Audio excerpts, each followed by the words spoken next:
every 10 youth, that is approximately 41%, which equates to 3.8 million young people, are neither in employment or pursuing education or any form of training.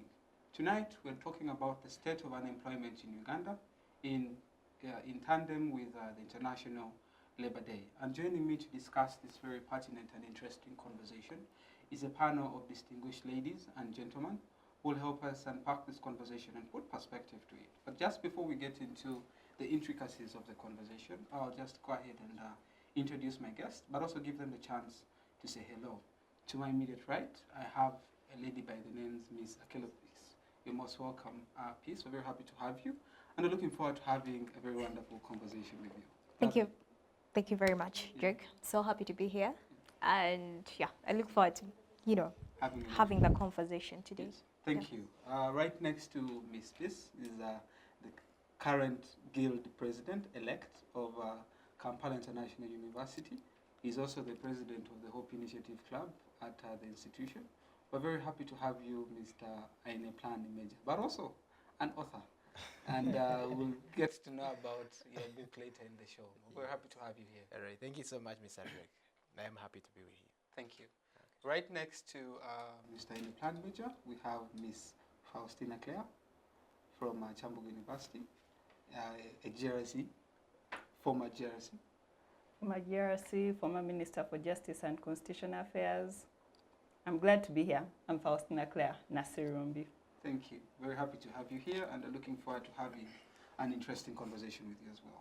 But just allow me to give quick context to this conversation, talking about the state of unemployment, but also putting it in context about today's public holiday, which is the International Labour Day. Just like we celebrate this particular day, I think to have this conversation on this particular day and event, it's crucial that we talk about the state of unemployment in this country.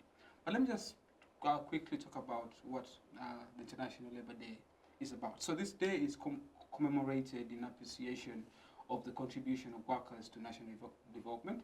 It is also used to raise both national and international consciousness on the importance of promoting and protecting the rights of workers. In this day, the Africa theme that we are going by this year is industrialization, trade, and decent work for social justice. But just before we get into the nitty-gritties of this conversation, allow me to start with you, Ms. Akello Peace. Looking at what I say, 4 in every 10 young person, that's approximately 41% of young people in this country, are neither in employment, nor are they in the education system or pursuing any form of training. And we're seeing majority of that number, most of them are female, which equates to at least, in terms of percentages, we have 14% of that number being female, who are in the unemployed sector, neither are they pursuing formal education, but also 10% being male. That means majority of the persons in this country who are unemployed are women, ladies and girls, and then men follow with a 10% number. But let's just understand an overview as we commemorate this International Labour Day, but also seeing the state of unemployment and underutilized labor in this country. A young labor force, of course, presents an opportunity to drive economic development in a country like Uganda. But to such situation, it looks like it is a shadow cast upon this country. Okay, so I'm very curious. I would love to, let me say, get something straight, right? When we are looking at employment, are we looking at people in formal jobs? Because we have a lot of people in the informal sector. I believe each and every Ugandan is able to put at least 10,000 or 5,000 in their pocket per week. Let's take that estimate. So we have a couple young people, which is like from the age of 15 to 30, right? And majority of them are not in school, neither in the employment. And this is heartbreaking, but as well, it brings us to the realization of a lot of things that are happening in the country. We have a couple young people who are working, by the way, in factories. That's why I ask, are we looking at the formal or the informal sector, because each and everyone is doing something to get money. We have young people who are working in downtown. We have young people who are doing content on a daily. So this conversation could be broadened enough, because I don't know, according to you, boss, if we really have the right statistics, because I was trying to look through them. But one thing I want to say is young people should look forward to finding ventures that work for them, but as well, we should seek the support that is available, because there's a lot of information at our disposal. That's one thing I've gotten to realize. But there's gatekeeping. I don't know who exactly gatekeeps that information, and the dissemination of information when it comes to the public. Maybe we have the ideas, we don't know whom exactly to reach out to, right? Some people have just, mappings of ideas in their brains, and I don't know, unless I have a conversation with one Drake or Miss Faustina over there, then I'm able to get to understand a lot of things. So let's get to the people who are neither in school or the employment sector. We've had a lot of young people who are dropping out of school. This could be due to financial reasons, or sometimes people drop out of school with the need to look for jobs, right? Because they think, if I'm in the employment, if I'm in school, I'm not going to be able to get money. Maybe they're seeing young people who are doing a couple of things like football, things like that. I have young people who chose to get out of school to pursue their talents and all that. But when we look at the capital, the sustainability of all these talents, then I think it brings us to the point where these young people are not able to sustain their dreams, but as well they are left unemployed, and at the same time they can neither go back to school. So this brings us back. We've seen... But in your submission you made an allegation that at least we have people who are earning 5,000 to 10,000. And I would like to guide there. According to you, boss, 51% of Ugandans are poor people. True. That means they can neither raise or even afford a meal a day. True. So isn't that a very huge allegation, and to make that at least Ugandans can get a decent living? Okay, so let me... The numbers show otherwise. The numbers could show otherwise, but I can tell you, if you go down in the villages, you're going to find young people who are either digging for someone to be able to get a penny. That's why when I was starting, I asked, are we looking at the formal or the informal way? But let me talk about, you talked about the theme that is about, the rights of workers. Industrialization, trade, and business. Thank you very much. People earn very little salaries. That's why sometimes it's better than, actually nothing. Nothing is better than what you have actually, if it's to be put that way. You'll go down in my village. We used to have boys who were able to go, in Uganda we call it okube wikata, right? And you're able to get like 1,000 or 2,000. Now that is income, but is it substantial income to be able to sustain someone? Not really, right? If you're to look at the factories, you look at what people earn, they earn approximately 130,000. And of this money, they cut off, the money for lunch. So you get to understand that someone is going to walk away at the end of the month with maybe 75,000. Let's look at the sustainability of rent in Kampala. Someone is going to be able to rent somewhere in the ghetto or the slums, right? Let's look at things like accessing healthcare. Let's look at things like sustaining the family. So at the end of the day, it's almost near nothing, right? So if we are to have this discussion, I think we ought to be able to understand what do the young people think they can do, what are they trying to do, and how best we are able to help them sustain it and make it greater. If we're having young people in content creation, how are they benefiting, of it? Okay. Yeah, something like that. That's a good overview, and also the angle that you're going to look at this debate. But I'll get you at your best on that particular angle as well. Let me get to you, Major. Yes, please. Looking at this particular topic and conversation, I know there's an approach that you'd like to go about this conversation. Let's hear your angle. All right. Thank you so much, Mr. Drake. Being an international debater, I want to appreciate all the people who have contributed to the happening of this. Those the workers themselves, the people who support the workers, and everyone out there who has supported the country to have its development going on. So definitely to what we are talking about today, one, having had the status quo of the country right now, we have many youth who are unemployed. They are not in institutions, neither are they under trainings. So how about, and how do we go about with it? We need to always first know what is the result of it. I want to thank everyone there who believes in change and who does what he knows better. Because it is also a reason to find that we are always pressed in situations, all in capacities, all in disciplines where we do not perform better, all to the best.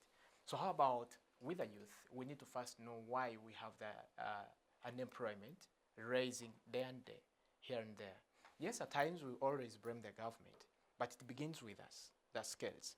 And how about also when we look into the institutions? Because we believe in skill development, it always begins while we are growing. And it is always hard to train us once we have grown. But this is commonly in the country. Definitely about the topic today, you talked about trade and industrialization. And if we are going into trade, we need to first know, do we have market? Then if we have market, do the young people have what to take in the market? That is also an issue. And where do they get it from? Because we've seen that the discipline in where we grew up from, many of the youth, especially those who are unemployed, like she was saying, or like he said, cannot afford a meal in a day. Who provides the meal? It is either a parent or a guardian. And if they do not provide the meal, what happens? It is when we have dropouts on the streets. Even later on, then we get also the syllabus of the country, the system, the education system itself, throwing us on the streets. Because we have now perceived it that after studies, we have to carry the parcels here, move to offices looking for jobs, which is also an issue if we are to combat unemployment in the country. Because if you find that 4 in the 10 people are all unemployed and they are home, it means they're also creating another issue. They are consuming what would have been invested somewhere, which is a big issue. So if we are to pull the youth out of this, one is to transform the ideas into actions. I believe we all the young people, we have a lot of ideas. If they say, let's have project proposals, many of us could have them better and even in the best ways. But how about bringing them into the projected actions, what we project would have happened? Because as well as we also say, the government is not giving us what we need to do. No. What do we have on the table as the youth? And 2, industrialization.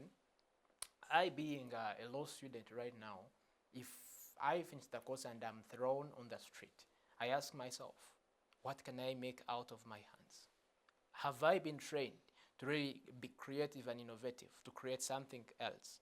Because much as we always have other complaints ahead, we need job security.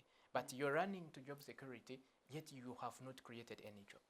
Before we have that job security, do we have the jobs to secure? Yes, we all believe the workers need their rights. But how about we first make sure we all open the gates for the young people to get jobs? Because I believe we can all think and be creative, do something. But if we, the young people, we keep with the narrative of saying, let me approach this minister for a job. How about if the whole country ran into that office? It means we ourselves, we are creating another problem instead of being the problem solvers and providing the solutions. All right. When we were about to conclude, when you said we need to transform our ideas into action. Yes. I remember the interview a few weeks ago when they asked the finance minister.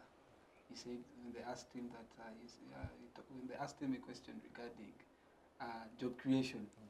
Yes. When they asked him, about the budget, said when they told him, this year you said you're going to create approximately 8,000 jobs. He was like, oh, jobs are many, jobs are many, and the apparent situation shows otherwise. We have a couple of young people on the streets apparently turning into lumpens. Exactly. But the minister says, "Ooh, jobs are many," and your submission seems to come from that idealistic point of view that sides with the minister. But we shall get into that. Possibly, there are solutions to the ideology that you bring to this debate. Let me get to you, Claire. We have listened to how the approach that Peace and Major are looking at approaching this particular conversation, what angle do you want to take this debate on? Thank you very much, Drake. And for mine, I think I'll first begin by a bit of engaging from the angle we get from Major Yeah. when he talks about transforming ideas into actions, and also when he talks about something coming with job security. Earlier this year, when Trump came into office, he froze the funding from the side, and with that, we had people actually lose jobs because of the stopping in funding. Mm. So with that, we even have a change in the numbers that currently may have your statistics mainly talking about the youth, but right now we even have people that are well older, have the qualifications, the years of experience, Sure. but are now out there also searching for jobs. So the jobs, when he talks about something, job security, that rings a bell in my mind that there are those that were actually in good positions in various organizations, but because of a decision that was taken, they are now back to zero, to the job hunt, like a youth that is straight from the university, fresh with their papers. So with But then also that now leaves us at a very how should I put it, in a situation that is somewhat alarming, because you therefore have people with a plethora of experience, with a plethora of opportunities that they could possibly get into, and yet they're also out fighting for the same opportunities as Major. Exactly. Yeah. But now how it relates to transforming our actions, ideas into actions, can be two ways. First, the job creation, like yes, being entrepreneur and coming up with ideas on how we can raise the money. But then still it also goes back to now these organizations that were initially employing these people. Because initially they've been running on foreign funding. But it goes back to the question that now, as an organization based in Uganda, you founded in Uganda, but you're being based on foreign funding, how best can you now be able to raise resources from within what? Your own country, because you may have ideas that can actually be able to, can be used to actually be able to help you generate the funds and resources to continue running your organization and helping what? The community. That's why at some point there are conversations around philanthropy. How best can we actually work as communities, as people? How best can we actually build ourselves and be able to solve our problems? So because the entire aspect of employment, because we want to get into employment, to get money, to be able to either solve a problem or meet our basic needs. So how best do we actually use the ideas we have? How can we actually solve our current problem that you're saying, yes, we are unemployed. We need that, because from employment, it's mainly finances that we are seeking for. What alternatives can we have from the current situation? What actions can we actually take that, yes, we may have those ideas, but there's need to take a step to actually begin doing something? Because I may ask if right now, everyone here, from all that you have spoken so far, there's a very beautiful business idea that can be built out of it, but then we need to go away from just having the ideas and being able to take the first step. Okay. All right. Develop. Let me just stick with you there before Major you come in. Yes, Taking that first step now will take us back to the fundamentals of this conversation, which stems from the education system. The Ministry of Education in the year, I think 2 years ago, a few years ago, went ahead and overhauled the education system. And we had the first cohort of the beneficiaries of the education system finish Senior 4 and graduate to Senior 5 this year. And we could possibly wait and look and see the outcome of that cohort. But previously, we had an education system that trained most of us, or actually all of us on this panel, to be job seekers than job creators. So you have a one Drake going through the ranks, studying, let's say, education, and at the end of the day, he's looking at, I'm going to end up in a school. Yeah. You have a one Major studying law. Of course, his idea is courtroom.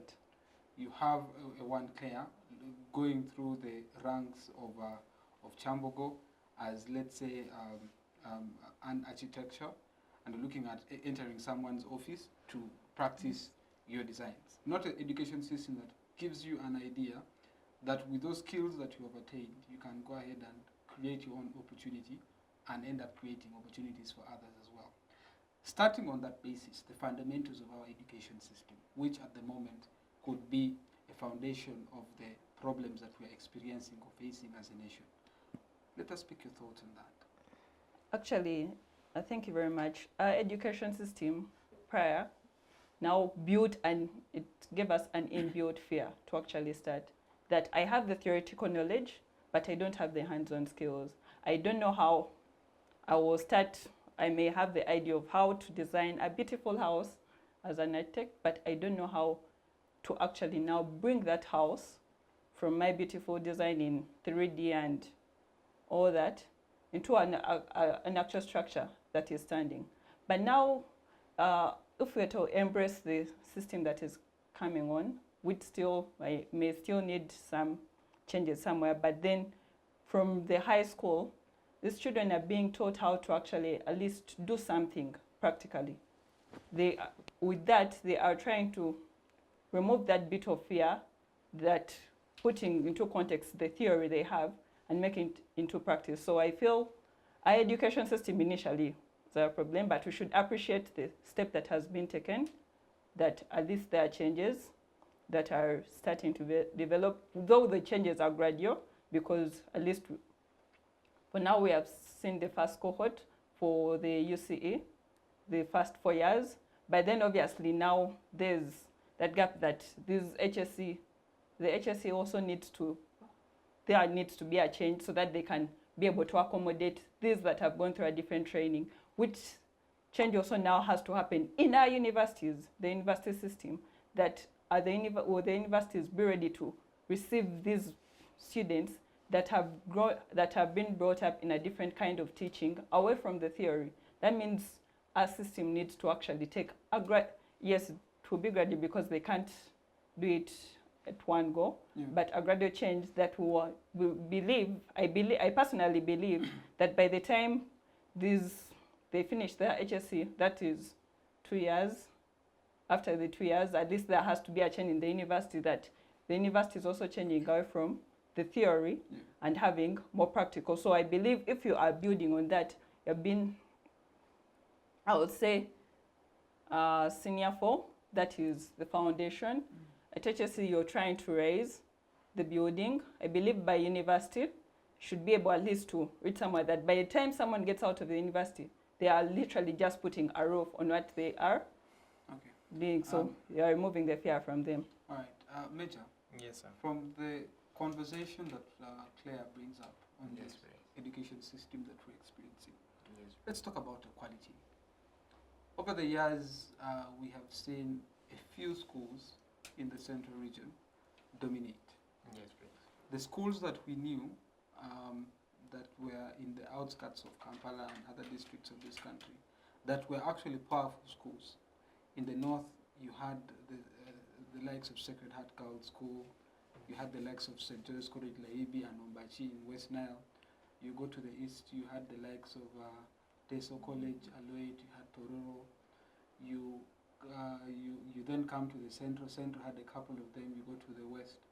But it looks like now the quality of education has now majorly been centered around the central Uganda and a few western schools in Intare, Chapa, Maryhill, among others. Yeah. Speaking of the quality, if you even look at the output in terms of the outcome, in terms of the students that come out from such institutions, oftentimes how they articulate issues, how they reason, is way different from someone. No. It's true. It's true. It's actually. I can pick a live example. Let me just use myself an example. I went to a school in Gulu for my O-level called St. Joseph's College Laibi. Yeah, HSC I went to Makere College School. Yes, and if I picked myself Drake as a student of Laibi College and St. Joseph's College and Makere College School, and I picked someone from a typically village school, what we term as village school, in terms of articulation, in terms of reasoning, two different Ugandans. And the reality is, and the most unfortunate part, that we the students who went to these schools in the central, are the ones that are majorly unemployed according to statistics, because we're in the central region. And those in villages oftentimes end up taking the route of agriculture and having a survival. But that aside, quality of education. All right, thank you, Drake. Yeah. It actually all rotates about that. Mm. The quality of education, what do we perceive as the quality in the education system of Uganda? Speaking English like we are speaking is not the quality we should be looking at. Mm. Not at all. No, but on that point exactly. Yes, please. In Africa, we are ranked amongst The top best. 3. I think actually the best English-speaking nation in the continent, and that alone Yes. means with technology, there are remote jobs at the moment that they can pick you to work for a company as a virtual assistant, speaking entirely English. That's the advantage you could have over someone in the rural area. That's good enough, but also see an angle whereby we have a lot of young people here in Kampala speaking English but sleeping on empty stomachs. So it all takes us back to the education systems whereby you grow up from P1 to senior 6 where you haven't realized your capacity. You haven't known what you will become. It is only after senior 6 when you will decide, after seeing your results, you say, I have a credit here, then they tell you, you go for this course. So we have a long journey to move as a country to shape the young minds, the young people. Today I talked about the cohort that is now out. Then how about we, all the people who were allowed before us? So it means we also have to focus on them, see how they will thrive and survive in the country. But it all goes on skill developing. Like Mr. Drake had it right. These guys who remain in the villages, they later on go for a hunt for how they can live. They go to do business. They go to do agriculture. Others do woodwork, yes, metalwork. they go for bee rearing. But it is now different to tell someone whom you were talking about, the people who have gone through those schools, about apiculture. They will laugh at you. They will tell you what is apiculture. What we know is to put on tweets and we go to courts. Then how about when courts are closed? But the reality is courts won't close though. They may be open, but we shall be many. No, I take an instance right now at KIU. Yeah. I know we are about more than 2,000 students who are doing law. How many courses do you have in the country? No, Just but, KIU no, alone. but you see now, the beauty is the law profession alone Yes, right. has over 100 sub-professions that you can attain from within. But that's not a conversation I want us to have. Exactly. What I was driving it also comes home- down to one thing, Yes, the aspect of career development. exactly. That our system oftentimes trains you that you go through, you come in senior 5 and they'll tell you the professions that exist: doctor, lawyer, engineer. Exactly. Yeah? So you know you're choosing BCM, PCB, I'm going to be a doctor. You're doing health, lawyer. You're doing PC, no, you're doing, let's say, physics, chemistry, and TD, engineer. Now, that is the mindset. And where we are at the moment, we're in a situation where we have the professionals, people who are supposed to be in the corporate world now, stuck. Someone cannot think out of the box to switch, because an education is supposed to open up your brain to endless possibilities. But the reality that we are faced with, our education system has locked our brains to possibilities that oftentimes are unachievable. And that's where we are at the moment. And that presents us with the numbers in terms of high rates of unemployment in urban areas. And that's why we're having this conversation. And actually the issue would be not giving us fish, but rather teaching us how to fish. So who is to blame? I have a problem with that. I have a problem with his statement of, let me get to the skilling, right? We've had a couple initiatives that have taught our mothers, our young girls who are not able to be in school, how to make sanitary pads, how to sew, tailoring and all that. But are these people able to sustain themselves in the business? Not at all. You understand? So yes, you've taught them how to fish, but they can't sustain themselves in trying to get the fish and then putting the fish out there in the market. Which now brings, okay. I want to compliment something on quality. Yeah. Now, on our quality of education, problem is that it's the whites, the missionaries that brought education, Africa, and you realize for them in their countries they have a common language. Like if it's English, English is their native language. So the child learns English at home. So when they go to school, they are learning other skills. While for us, if we are using, on his submission, I was saying we shouldn't use English as a metric of judging our quality of education. I agree with him, because if we are to use that, the difference that comes, what I was trying to explain earlier, that in the whites, they have a language that is natively taught at home, like that is the language they're using at home.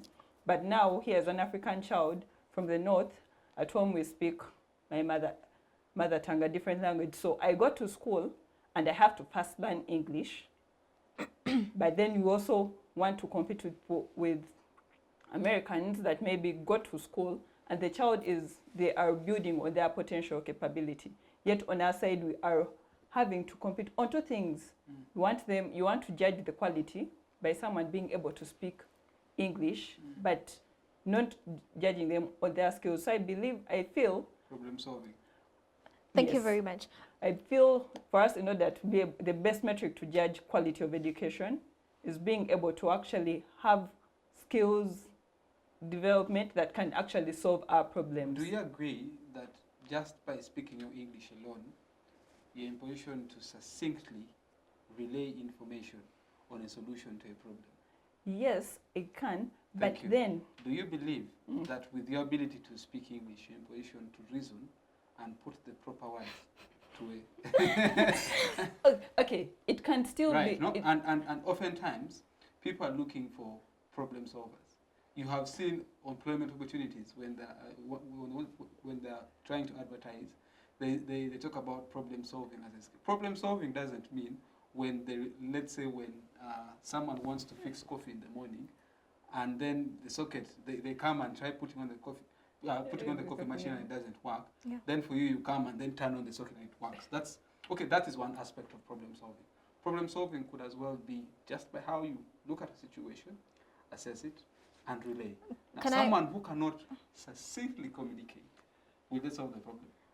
Let me say something in regards to She education. wants to respond, then Okay. we can have you. Okay, when you bring it in that aspect of communication, Yeah.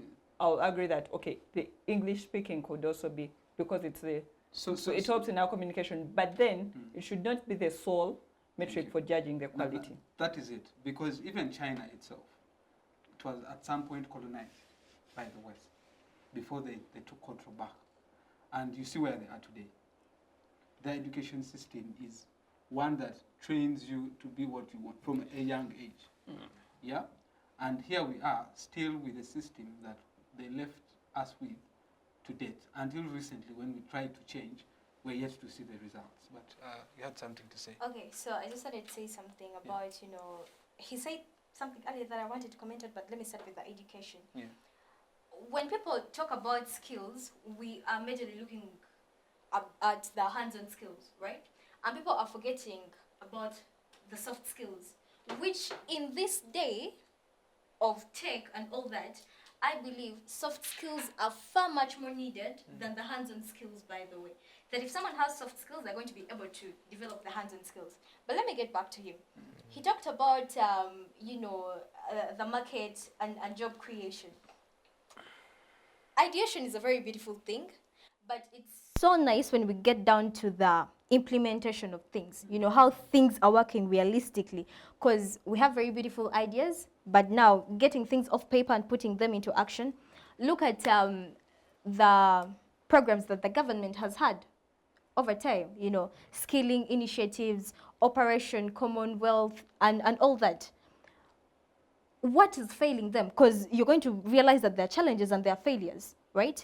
And then, we're having things like corruption that are coming in, people swindling funds. Look at the PDM right now, which is most likely as our sole, should I say, savior from, poverty deep down in our villages. People are failing at it.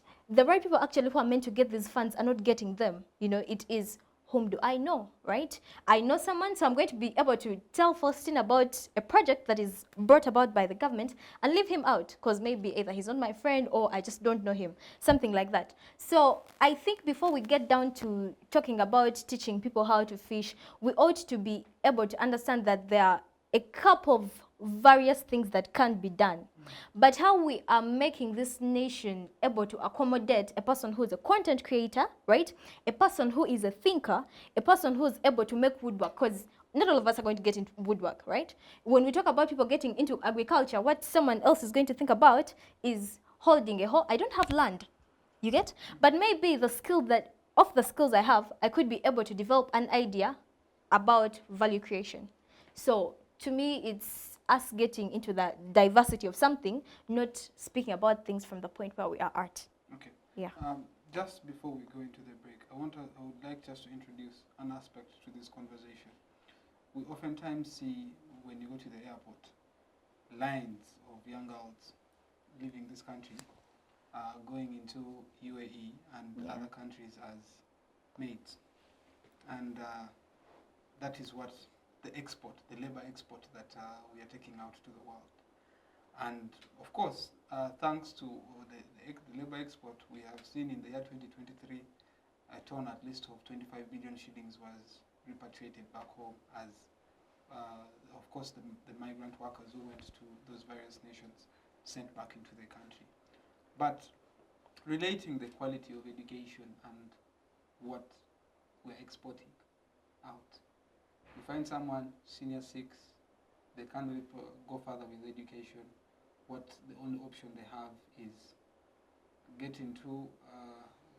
a passport, travel. Degree holders as well. Yeah, even degree holders at the moment are, settling for that. And you find that they're settling for a salary out of Uganda of 1.4 million, an amount that oftentimes many Ugandan young people cannot attain in this country. Let me just pick your thoughts on that as we go into the break, please.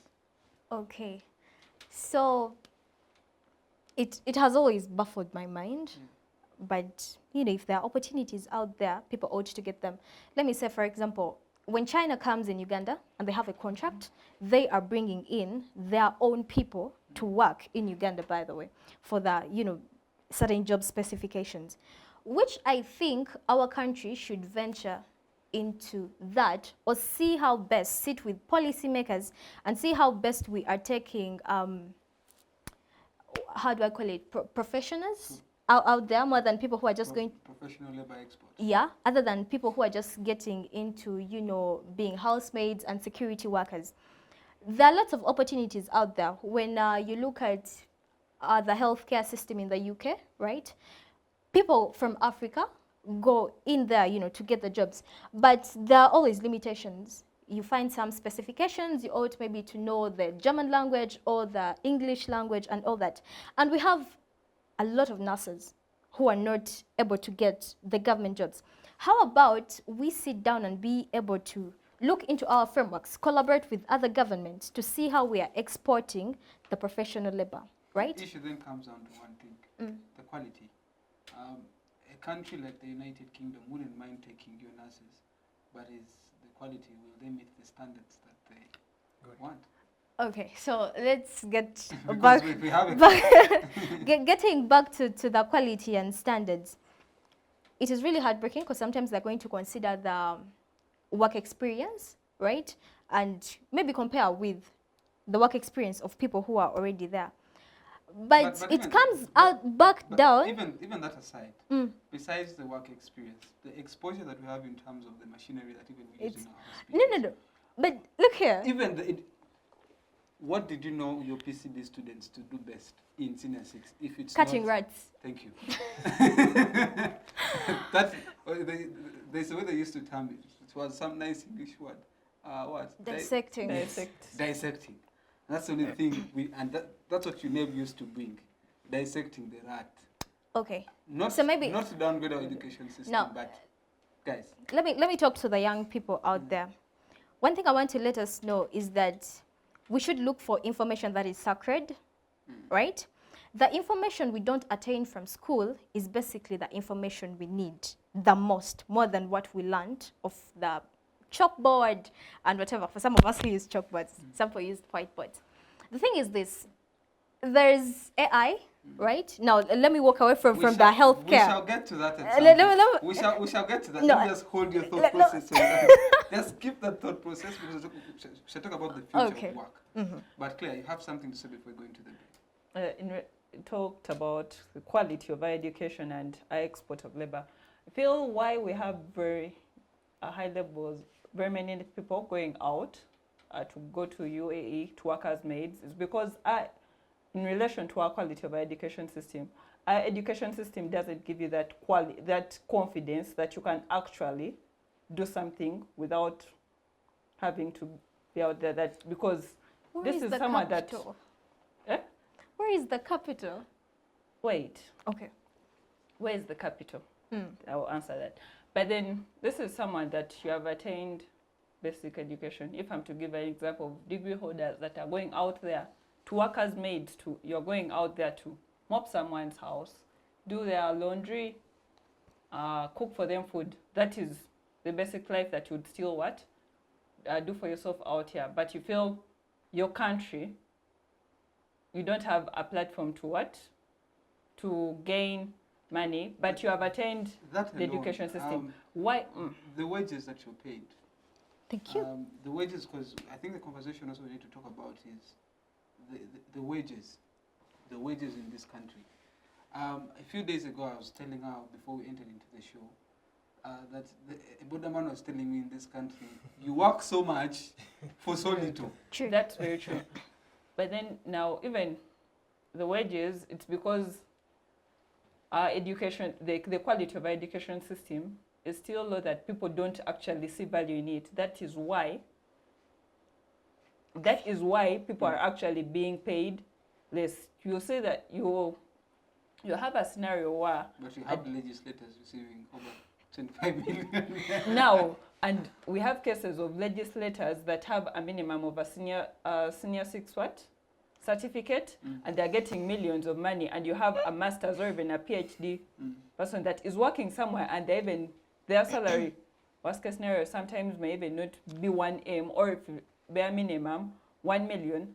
But because our papers have been lowered to that extent that you can be in a very high position of power with a minimal qualification. So your argument is many young people should then opt for political positions because that is what the status quo seems to present.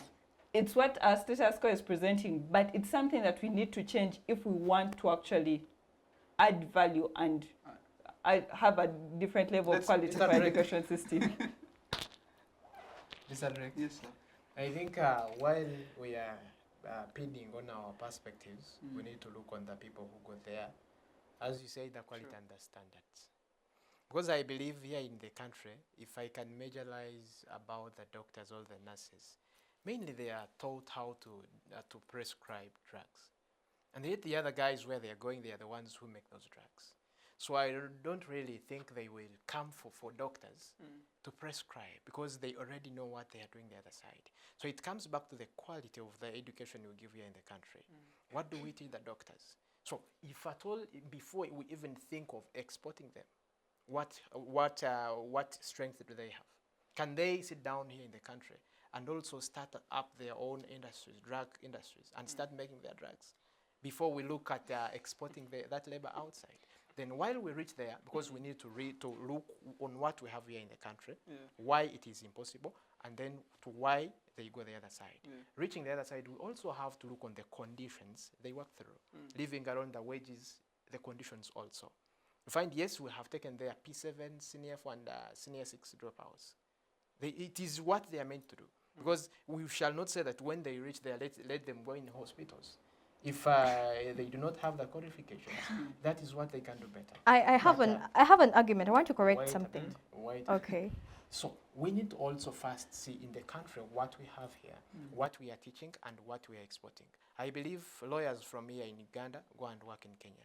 But it is hard for a lawyer of Uganda to go and work in South Africa because of the LDC, it also becomes a limit. It's a different law It's system. a different. So if we cannot have that, then what is the alternative? What can we do? I think to solve all this, before rotating about the education system, we needed to analyze different issues to why the inability of us to create the jobs. The poverty lines, we see how do we solve that. Then those who have money, but they are not employed, or those who have the money, how can they turn into a resource to invest and employ other people, create more jobs? Because it is also different to have money and to invest the money. Yeah.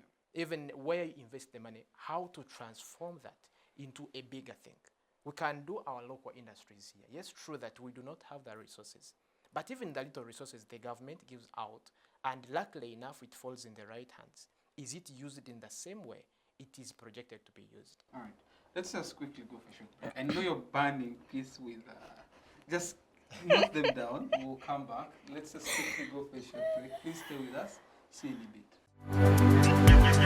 Digital rights are those human rights and legal rights that allow individuals to access, use, create, and publish digital media, or to access and use computers, other electronic devices, and telecommunication networks. Digital rights include a right to freedom of expression, information and communication through technology, a right to privacy and data protection, a right to credit for personal works, a right to universal and equal digital access, a right to identity, a right to anonymity, a right to be forgotten, and a right for protection of minors, among others. The state's digital rights are frequently violated through various unfair actions, for example, blockage of websites and social networks, theft of credentials, unauthorized use of people's data for personal gain, privacy intrusion, online censorship, arrests and intimidation of online users, internet blockages, and the proliferation of laws and regulations that undermine the potential of technology to drive social, economic, and political development worldwide. It is hence every citizen's responsibility to respect rights of other digital users and to speak out or report to the responsible parties when one's rights are violated. Welcome back from that break. Just before we went into the break, we've been discussing the state of unemployment in this country as we commemorate the International Labour Day. Just before we went into the break, my dearest colleague, Peace, has been here itching with rebuttals. Let's first have those rebuttals before we get into the other issues of our debate. Okay. She watered down the whole education system, right? Which I really believe this education system has been able to raise, by the way, some very good brains. You get. So I don't really think the problem is with the education system or the people who go through the education system and get comfortable. You get? Because comfortability actually keeps you in a state of not growing. You're comfortable with what you have, so you don't want to add on anything. He said something, and let's talk about the healthcare system in maybe the UK or any other countries, right? When we are talking about exporting labor, I'm not talking about us taking our doctors to be doctors in those countries, you get. But as well, there are those opportunities that are better, not merely someone being, that high health worker, but the people who are, assisting in the healthcare system. And every now and then, they're like, oh, jobs are open, there's a sourcing here and there. What I'm trying to say is, how best do we get the opportunities that are out there to be able to benefit our people? Now, if you limit it to the education system and then you're like, our education system, this and that, yet most importantly, what people need out there is actually people who are able to integrate the skills and then the education they got. Because I don't really think there's anything very different. What could be different is that those countries have the machinery, right? Those countries are maybe highly industrialized and, evolving. But when it comes back to the contents of what we get in the classroom, they could be the same, apart from the hands-on skills that maybe some, education systems are able to incorporate. You get? So when you water it down to the education system being poor, I really doubt. Can I defend my... Okay, I've also gone through that exact education system. So it looking like I'm paring it down, I believe it's because of the education system that I'm actually seated right here and I'm expressing myself. Yeah. But then why it looks like watering down the entire education system is because we are having this export of labor, but then the labor that the jobs these people are going for, Issues on the quality of the job of the export. If we are having high rates of exporting professional labor, that we are having our doctors leaving Uganda, going out there, and they're still working in hospitals, or we are having our teachers leaving Uganda, still going to work in schools, or going to do different kinds of jobs, but then our export is being zeroed down to someone is educated in Uganda, but they're going in a different country to be a house help, to help in domestic house chores. Like, this is it. Your argumentation centers around the issue of quality of labor export. That if we are to export professional labor, we possibly have in turn huge amounts of revenue returned. But unlike at the moment, okay, we still have revenue returned from the quality of labor that we're exporting at the moment, which is at a tone of 25 billion Ugandan shillings as per 2023 financial year. That still contributes to an extent. But what is the issue is, at the moment we have degree holders from Uganda opting to as well go and work as house helps in other countries, which waters down the quality of education. Exactly. That is your argumentation. Exactly. So then, let me say something. Then I believe the problem is not with the people who are going, you get, but probably the failure of our government to be able to set a standard of bargain, right? Now that is where the conversation will be. Let me now bring in who? My brother Major.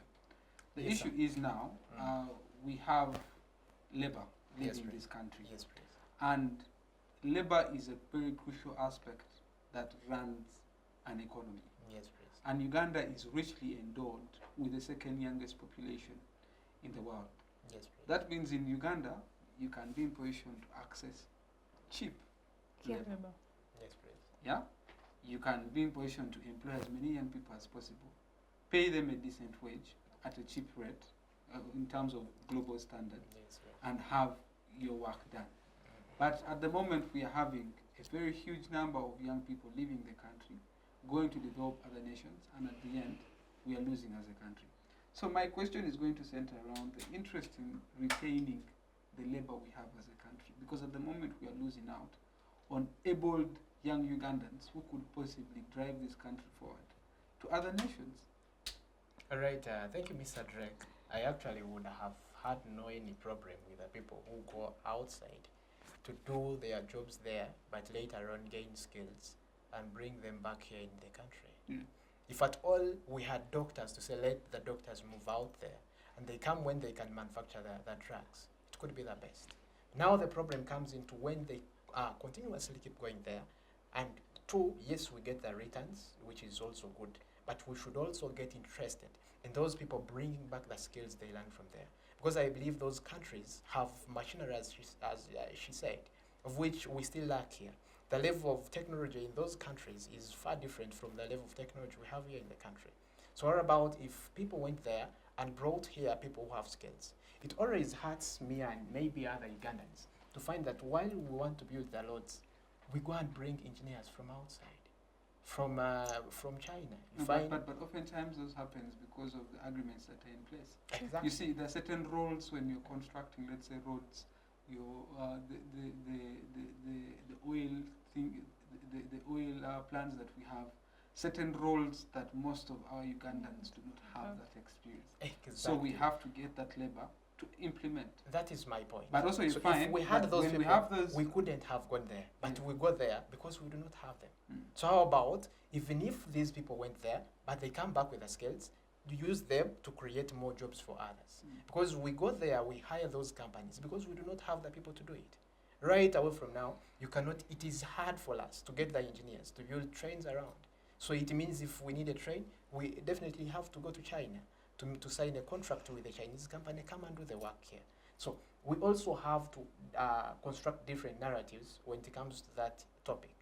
Then going direct to your question again, the people who are there and the standards, it is not a big issue, the standards. But it also, again, goes to her.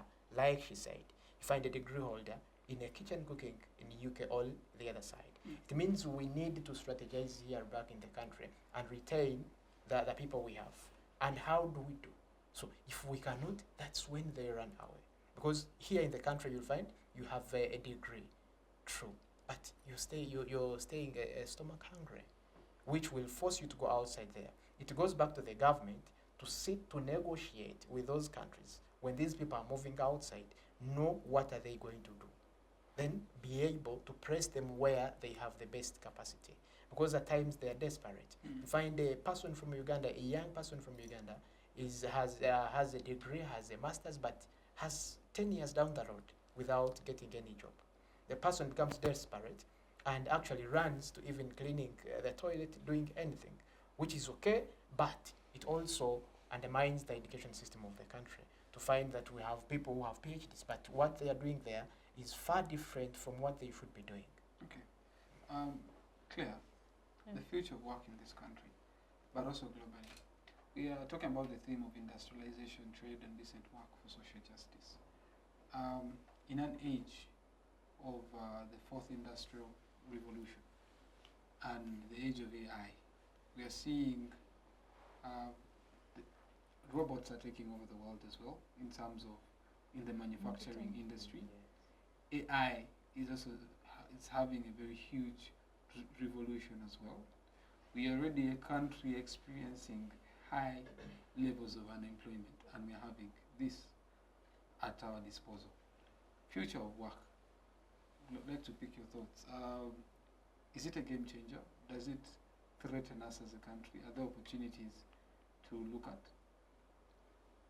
Thank you very much.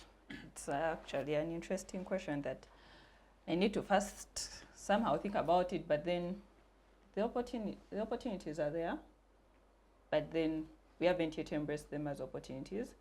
And then the existence of the technology and AI, given the fact that we haven't yet identified our opportunities that we need to actually utilize, AI now becomes a risk, because AI is an intelligence that may be able to identify these opportunities before we actually do. And if it takes them up, we are dead. It's a dead zone for us. But then if we are able to identify them before and take them on and maybe just integrate AI into it, we don't completely lose out, because AI advances and enhances our level of work and our level of impact. But then if used wrongly, it can actually take away these job opportunities.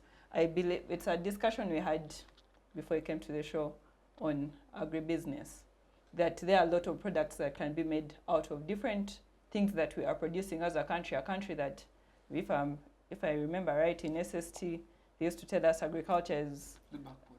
Yeah, the backbone, Uganda. So as a country that is producing various things in agriculture, AI would just come maybe to help us in transforming our products into more finished goods so that we don't sell raw materials. Before even going to that, it could help in research. Exactly. On how we have GMOs existing. AI and most surprisingly, the world at the moment is moving towards organic foods, and it's as Uganda, we have more organic food in our disposal. We have it to our disposal. That I have friends that were once out of the country, and they come back and they tell you, on the menu, please exclude rice, exclude spaghetti. I just want the matoke, cassava, potatoes for the time I'm in the country, because these are foods that they don't have out there in those countries, but we are having them in abundance here. So when it comes to work, we need to now see what opportunities can we actually build from that in line to agribusiness. So with that, if we are to build the agribusiness, realize we'll be creating job opportunities for the farmers, will be enhancing them to actually better their production so that we have a sustainable supply of food.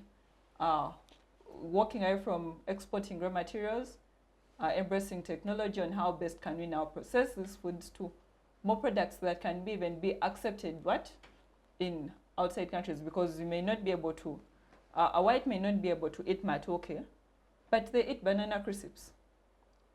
So with other foods, how best can we actually make products that can be embraced out in other countries so that these people can actually accept our foods, and with that we raise opportunities.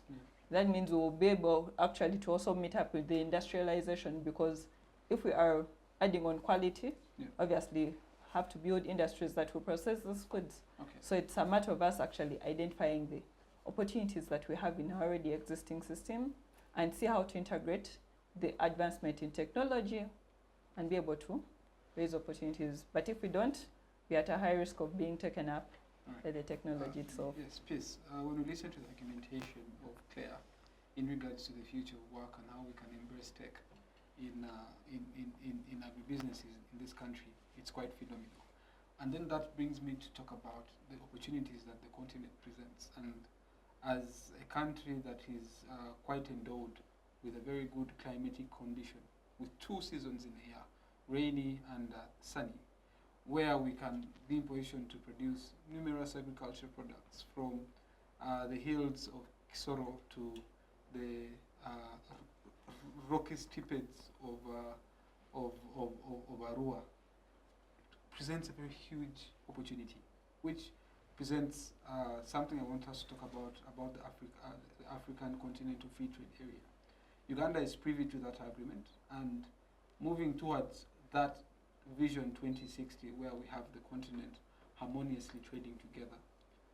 How best, looking at, of course, looking at industrialization, trade, and work, because with agribusiness involved, with innovation involved, many more young people will be in position to tap into that opportunity that the African Continental Free Trade Area possesses.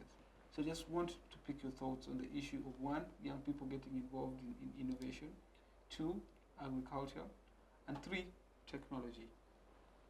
Okay, so in regards to tech, I have a few friends who are into tech and, you know, having these hackathons and here and there. And I'm very hopeful that the future of tech is evolving actually in this country. But I as well look forward to a level where we are just able to move away from the hackathons, right?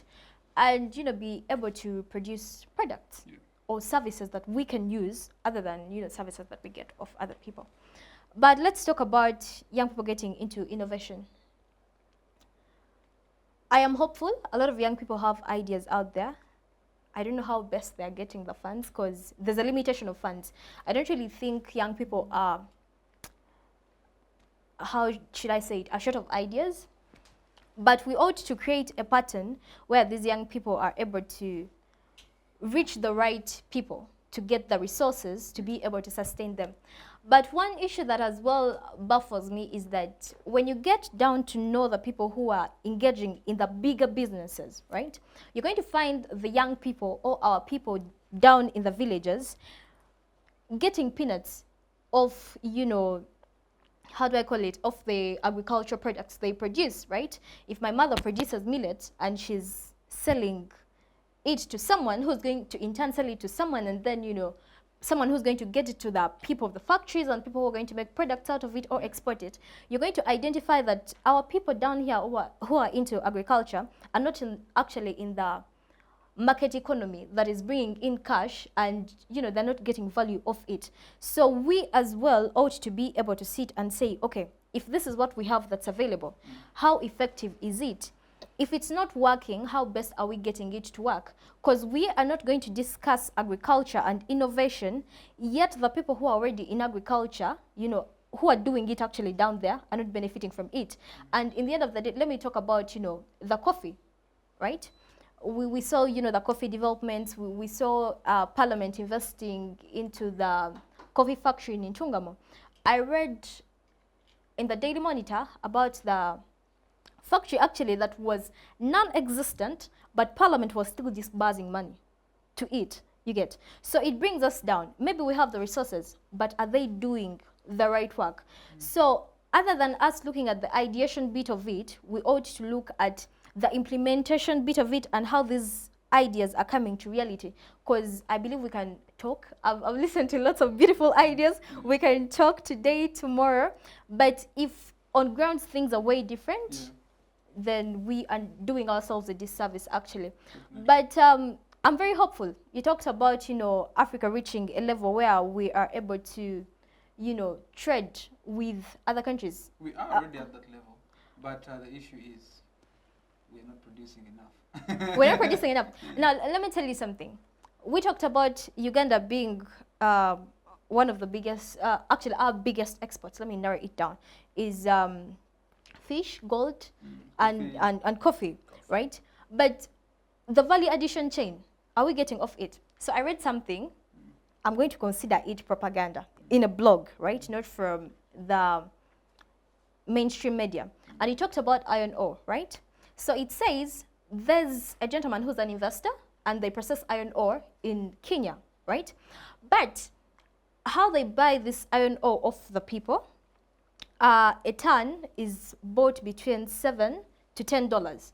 But the local companies in Uganda have been buying that iron ore between $45 to $50, right? So there's a scandal somewhere, I'm not going to try and disclose names, that, you know, licenses were limited for the big fish in the, you know, and you're going to find just us, when this iron ore is exported, processed, a ton is about 700 to 800, right, USD. So just like I said, the values didn't make sense for me, but, you know, so it comes back down to us. We are so fond of exporting raw materials. Our president has been talking about, you know, Uganda not exporting raw materials and all that. Look at our oil, we're exporting it raw, right? But then it has to come back and we ought to be able to pay for it. So we ought to be able to talk things and put them into action other than just talking about them. All right. Thank you.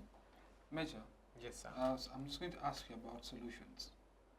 What can, first of all, the government do to provide solutions, but also what can we as young people do to mitigate this challenge that we are experiencing in terms of unemployment, but also underemployment? All right, thank you so much, Mr. Drake. Once again, the solution begins with us, we as the people, the young people who are unemployed, even those who are employed, to make sure that we can create chances for those who are not employed. And it all goes back to the skill developing, that is number one, but rather also to research. Because the problem in this country is that the young people who are not employed do not go further to make thorough research on the opportunities available. Even when they are in the country, there are opportunities I believe we the young people haven't tapped into, but who makes research to find them, and who he finds them, who implements them. It also begins with us. Then later on the government comes in with different initiatives. Like she's saying, it hurts when you find we export low products, but they come back to us. We export gold and you buy a necklace at 50,000. You export tea, they bring Nescafe. You buy just a simple tin on 20,000. But when you're the one who gave them that tea, you who exported that tea, that coffee and everything. So it all goes back to us now, because once we say let's build on processing, on industrialization, we are going to employ the people who are going to be carrying those materials into the industries, the people who are going to run machines, the young people who are going to tap into such opportunities and make more research about running those machines. All that is employment moving on. But I also think there's, besides us alone, Yes, we need to talk about affordable debt, because what moves businesses is finances. Yes, so yes. banks should be in position It to give people also affordable goes back debt. to the government to at least give affordable loans to the youth, loan schemes to the youth, so that they can again repay. But let's first build ourselves the networks. It also goes to us now building a network capacity within and even outside the country. I as a person, I believe there are different opportunities outside there. There are different investors who would wish to even invest in this country, but who networks with them and who builds that network capacity. So we all need to take a step and we move another milestone in opening gates for the young people else to also move into. Then having realized that we have issues which are stopping us from achieving what we should be achieving. One is corruption. Then we also have to move another step whereas the young people, to combat corruption. You know, while people in the country talk about corruption, we take it to be normal. But trust me, the young people have suffered because of corruption. There are people who have eaten up industries. You find Uganda, we shall reach at the level of find we're having more posh churches, more good churches, but we do not have industries. True. You find a person has a very big and a nice mansion, but he has failed to employ even his family members. So it all goes back to generational thinking, how we think, where are we leaving the people behind, the youth, and then we can also use that mindset. Because I always believe in a narrative that the world is as a result of our thinking, and to change the world, we too have to change the thinking, to find that we front our personal interests. It is not good for the country. Even when you go to legislation, we also need policies to favor the young people. Find even the little money we have, we can get somewhere to invest it on good taxes, tariffs. As you said, we believe at one time we can make Africa into a simple common village. But even if it happens, do we have what to sell outside? Last year, you saw how they bounced our maize from just Kenya here because it was of poor quality. So it goes back to us now. Even what we have, we are not exploiting those thorough opportunities we are having. Okay. So it goes hand in hand between us, the government, and tapping into opportunities, rather also fighting to the levels of development through technology. Claire, your concluding remarks. Thank you very much.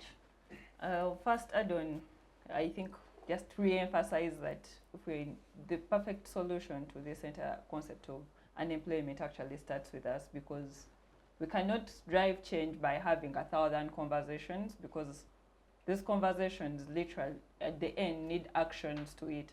So with us, when we have these conversations, we should be able to actually carry on actions. When it comes to things like, we say we have the ideas, but we don't have the funds. Actually, the funds are out there. It's just that we don't present our ideas the right way. We need to actually sit down and have our ideas well built out. If it's a business, have a proper business plan written out, well researched with all the facts, how you are going to meet with clear short-term goals, intermediate goals, and long-term goals, and how you are going to achieve these goals. The funds are just adding that well-written business plan or idea to someone, because there are people that are just looking for a well-researched plan to actually invest in. So the issue of funds should not be our main focus. We should literally actually use our ideas and build on them. Then the funds will actually locate us, because they are there. And as we celebrate this day, obviously we celebrate all those that are out there doing different things, creating change in the world, and encourage fellow youth to, we shouldn't fear, we should actually get out of our comfort zones, because the spaces we are in and the world we are in right now is looking for youth involvement, and they are ready to invest in us, but they are just waiting for us to actually get out and sell our ideas and show how we are going to actually actualize our ideas. So we should research our ideas well, build the plans, and sell them out there. We'll obviously get the employment, we'll get the investment. We shouldn't fear. Thank you. Please, your concluding remarks. Okay. Adam said we shouldn't fear. So what are you going to say? To all the young people out there, right? The future is AI, but the future is you as well. AI can't exist without you. So there has to be a cooperation. There's something that really interests me in the Bible, and it's when Christ tells us to occupy until he comes. So guess what? Not all of us are going to be entrepreneurs, right? Some of us are going to be in the garden, some are going to be in the value addition chain and all that. And some are going to be up there making policies for us. So what am I trying to say? Participate in all this for all the good reasons, because one thing we are here to do on earth is fulfill purpose. And wherever you are fulfilling purpose. For the people who are in the different job sectors, officers, whatever everyone is doing, right? Because the Bible tells us that God blesses the work of our hands. But to, the people who are into policy, right?